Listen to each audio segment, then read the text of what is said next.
My name is Amy Grotta, and I work for Oregon State University Extension.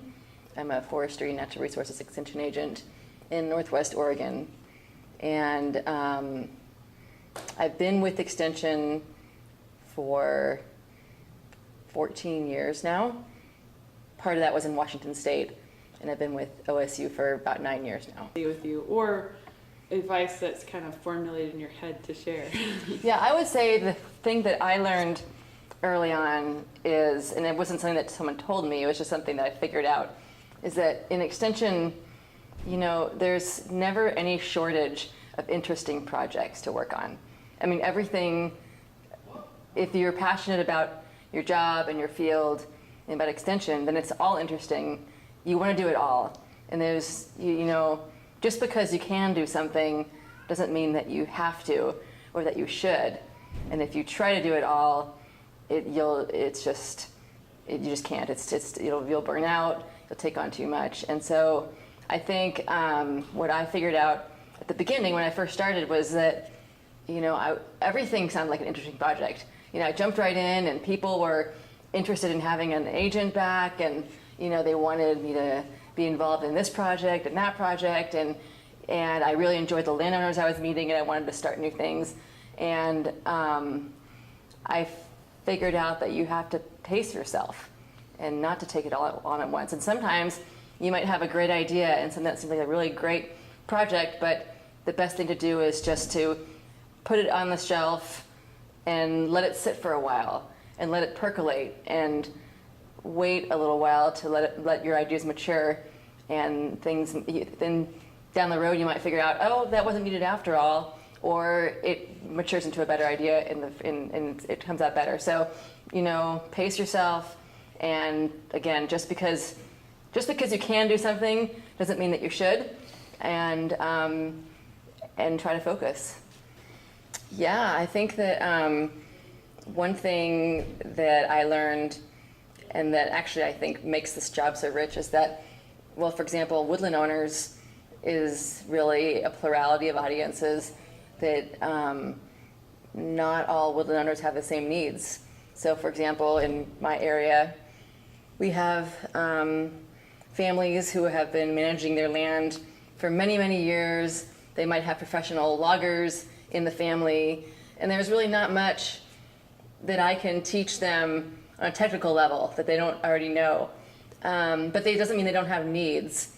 It just means that my educational outreach to them and what I do for them and with them is different from woodland owners who are brand new, who, you know, don't have much experience managing their land, have smaller acreages and that sort of thing. So it's important to realize that you can be different things to different people, and not to, you know, take it personally if some people don't show up at your programs. It's because that's not what they need. It's something else. And so what I found, for example, is with those experienced landowners, the best way that I can be of use to them is to be able to answer the phone call. They'll call me if they have a question or if they need something, and to be able to be someone, to be available to help them research a problem or research a question that they have.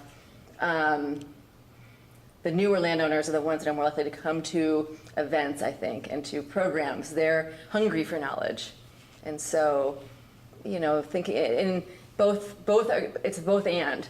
Both are good and both are important. One thing that I look back on is my very first year in Extension. I kind of came into a position that had been held by another person for a number of years and had been sort of dormant, but they had tried to start a volunteer program, sort of like a master volunteer program, sort of like master woodland managers or master forest owners, that sort of thing. And I felt like I had to get that going again. Like, master volunteer programs are so great, we need to do this. And I put a lot of time and energy in trying to jumpstart this program that had been kind of dormant, try to re-energize a few volunteers that they had trained, and maybe train some new people without really doing much of a needs assessment. You know, I hadn't, just because it had been done before, I felt like it had to be in and had been successful in other places, in other parts of the country. I'm like, I'm going to do this too. And I look back on that, and it didn't work. It was a failure. I couldn't get people to commit, and it just wasn't the right demographics for that kind of thing to work. And I look back and say, yeah, I should have waited. I should have gotten to know my area and my audience before I jumped into this.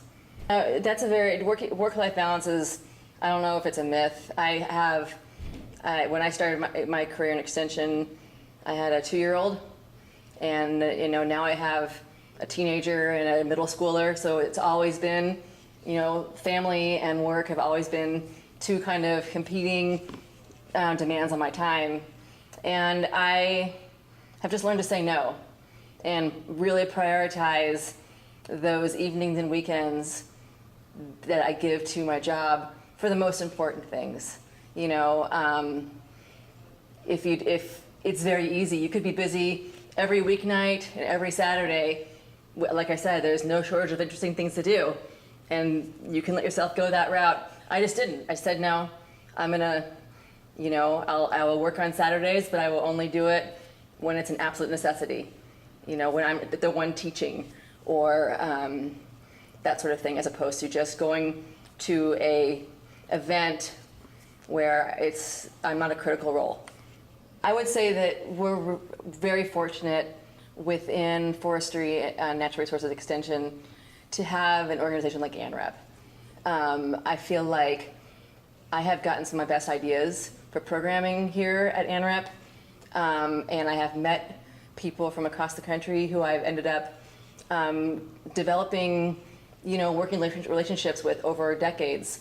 And there's not that many of us in this field. If you think about it, there's millions of doctors out there and millions of teachers, but there's not that many forestry extension agents. And so having ANREP as an organization to bring us together is really critical, because we're so spread apart across the country.